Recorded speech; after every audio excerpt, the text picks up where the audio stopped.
Hello everybody and welcome to yet another retro review. And today I'm going to be reviewing another Crash game, but instead we're going to review one made by the real developers. The very first one, in fact. The first Crash Bandicoot that ever came out on the PlayStation 1. What a glorious machine of the PlayStation 1. Anyways, so back in, well, not the 90s, more specifically 1996, Naughty Dog created this gem and PlayStation mascot of Crash Bandicoot. And from what I get, they weren't making a Sonic game, but they were making a sort of platformer for the PlayStation as a response to Sonic for the Sega at the time and Mario on the Nintendo 64, I'm assuming, as they were competing together.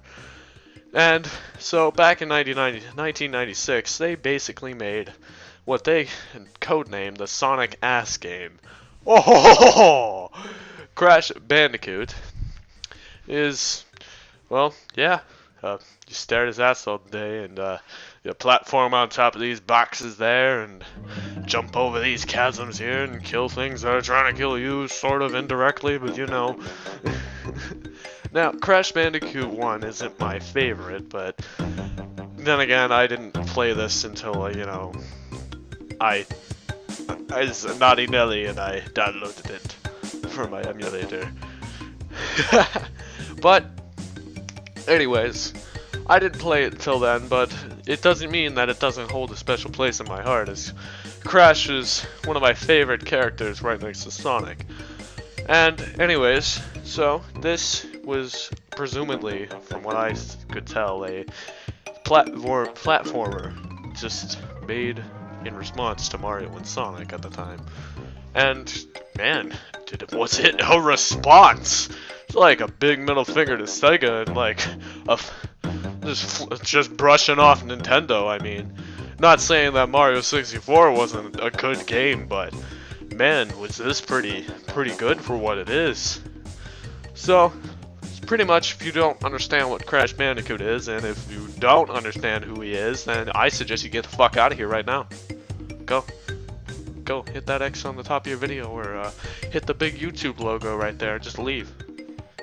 You are nobody to me. Just leave.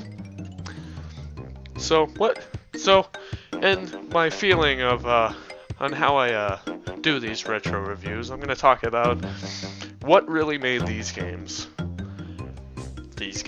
and how they hold a special place in my heart, and why I'm reviewing them specifically right now.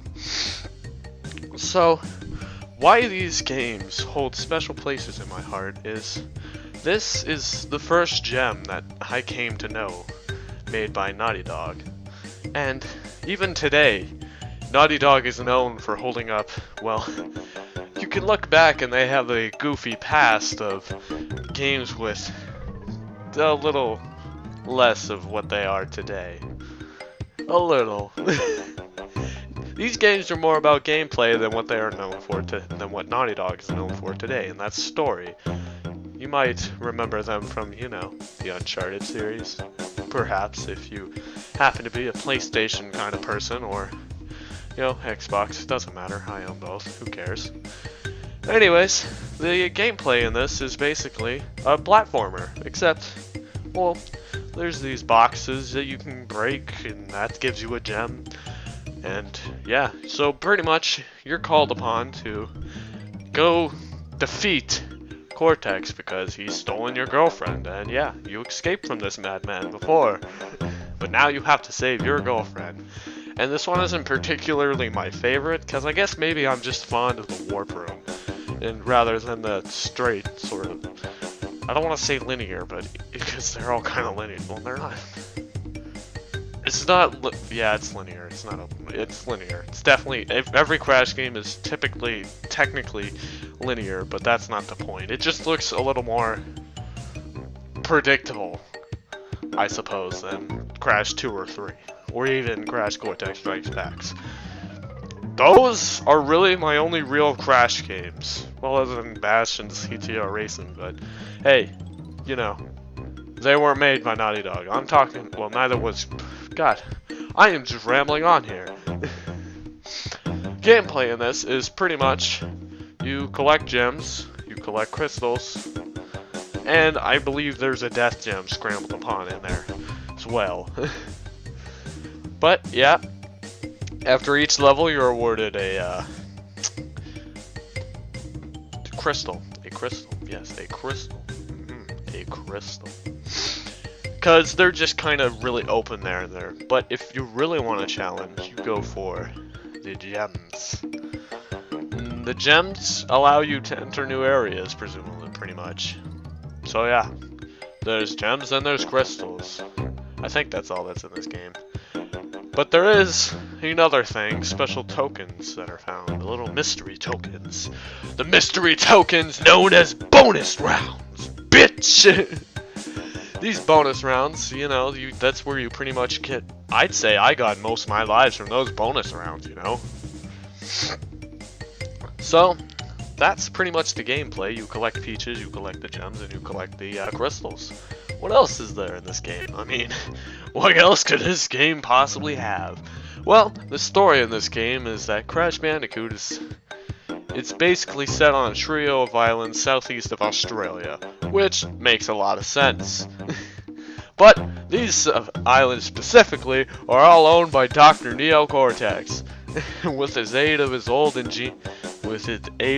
friend and ingenious scientist Dr. Nitrous Brio. They make an evolve array, Oogie, which they use to evolve various animals into living beasts. Which, I think this actually comes into play in more than just one or two of these games. I swear it does, it has to. It has to! So, yeah, you cross these many islands and you do the same thing as the gameplay, you know? Like, these games, what makes these games, in my opinion, very, very special, is that their first original 3 Crash games were all made a year apart. And not only that, but they were all made by these two guys, Andy Gavin and Jason Rubin, who met each other from what I am, who met each other and decided to come up with this idea of their little games from, you know, I think they met in church or something, a church camp, something similar to that. Moving on to the next thing. The music in this game is actually quite well done, I'd say. And, you know, I'd say it's pretty good for PS1. And how these tracks hold up, I still remember. Like, if I heard these first 2 to 5 seconds, 2 to 5, I'd say, of any of these songs, I can pinpoint the level, basically. And that's just how memorable those are. That's what makes it good. These are so catchy and good that it's just, yeah, and moving on to our final part of this video that you have to enjoy, because I said so. Yeah, you sit there, you enjoy this, every bit of this. Moving on to the last part of this is how it was received then and how I specifically receive it now. Well, moving across from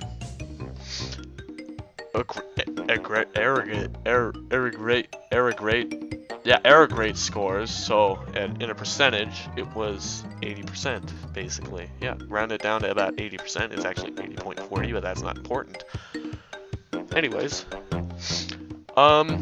yeah, and for scores out of 10 and whatever, you know, Electronic Games Monthly gave it an 8.3 out of 10, Game Informer gave it a 9 out of 10, GamePro 4.5 out of 5, Game Revolution a B. I don't know how they score that. I mean, I'm gonna guess they're out of business just because solely rating on a scale of what, A to B? I mean, A to D. Is that how you mark things? That's not. No, I like 1 to 10 or even like fucking 1 to 5. Thank you very much. GameSpot gave it a 6.8 out of 10. That's a pretty good score, I guess. And IGN 7.5 out of 10. Gaming Target 9.3. I don't even know how who those people are, but whatever. And I think out of all these scores, I mostly agree with Electronic Games Monthly 8.3 or IGN 7.5. So I'm gonna say I'd give this an 8. And would this stand up well today?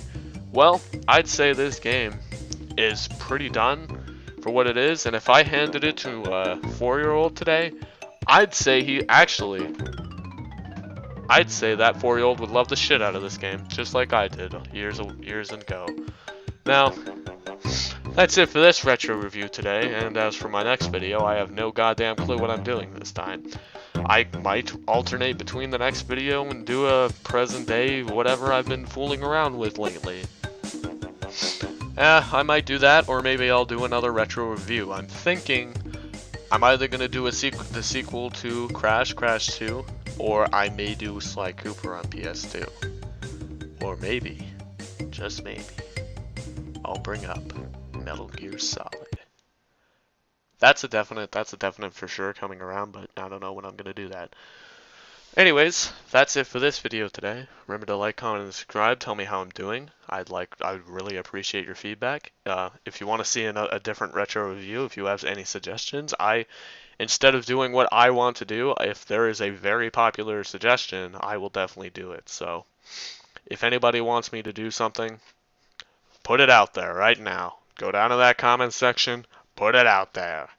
Just put it out there. Anyways.